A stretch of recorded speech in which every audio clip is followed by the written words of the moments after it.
روایت ہے کہ حضرت داؤد علیہ السلام کی قوم کے 70,000 آدمی عقبہ کے پاس سمندر کے کنارے ایلا نامی گاؤں میں رہتے تھے، اور یہ لوگ بڑی فراخی اور خوشحالی کی زندگی بسر کرتے تھے۔ اللہ تعالیٰ نے ان لوگوں کا امتحان اس طرح لیا کہ ہفتے کے دن مچھلی کا شکار ان لوگوں پر حرام فرما دیا اور ہفتے کے باقی دنوں میں شکار حلال فرما دیا، مگر اس طرح ان لوگوں کو آزمائش میں مبتلا فرما دیا کہ ہفتے کے دن بے شمار مچھلیاں آتی تھیں اور دوسرے دنوں میں نہیں آتی تھیں، تو شیطان نے ان لوگوں کو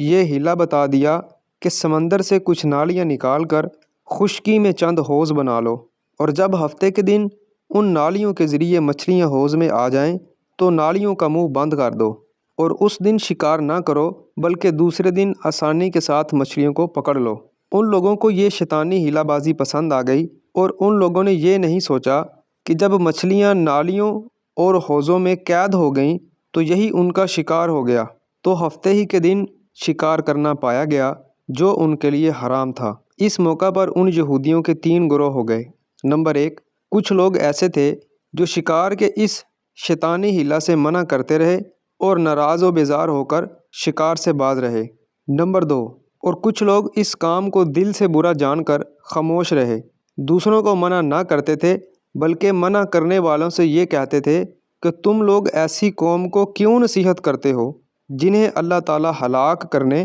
یا سخت سزا دینے والا ہے۔ نمبر 3، اور کچھ وہ سرکش و نافرمان لوگ تھے جنہوں نے اللہ تعالیٰ کے حکم کی اعلانیہ مخالفت کی اور شیطان کی حیلہ بازی کو مان کر ہفتے کے دن شکار کر لیا اور ان مچھلیوں کو کھایا اور بیچا بھی۔ جب نافرمانوں نے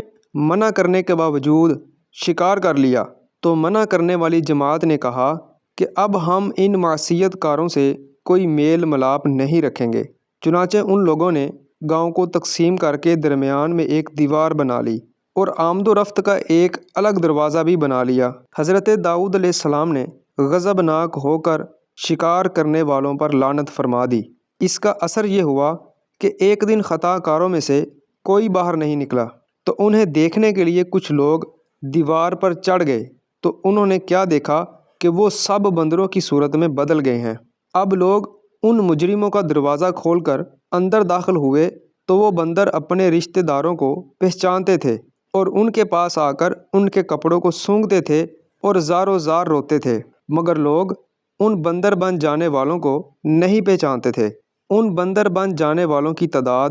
12,000 تھی۔ یہ سب 3 دن تک زندہ رہے اور اس درمیان میں کچھ بھی کھا پی نہ سکے، بلکہ یوں ہی بھوکے پیاسے سب کے سب ہلاک ہو گئے۔ شکار سے منع کرنے والا گروہ ہلاکت سے سلامت رہا، اور صحیح قول یہ ہے کہ دل سے برا جان کر خاموش رہنے والوں کو بھی اللہ تعالیٰ نے ہلاکت سے بچا لیا۔ معلوم ہوا کہ شیطانی حیلہ بازیوں میں پڑھ کر اللہ تعالیٰ کے احکام کی نافرمانیوں کا انجام کتنا برا اور کس قدر خطرناک ہوتا ہے، اور خدا کے نبی جن بد نصیبوں پر لعنت فرما دیں وہ کیسے ہولناک عذاب الہی میں گرفتار ہو کر دنیا سے نیست و نابود ہو کر عذاب نار میں گرفتار ہو جاتے ہیں اور دونوں جہاں میں ذلیل و خوار ہو جاتے ہیں۔ اصحاب ایلا کے اس دل دہلا دینے والے واقعے میں ہر مسلمان کے لیے بہت بڑی عبرتوں اور نصیحتوں کا سامان ہے۔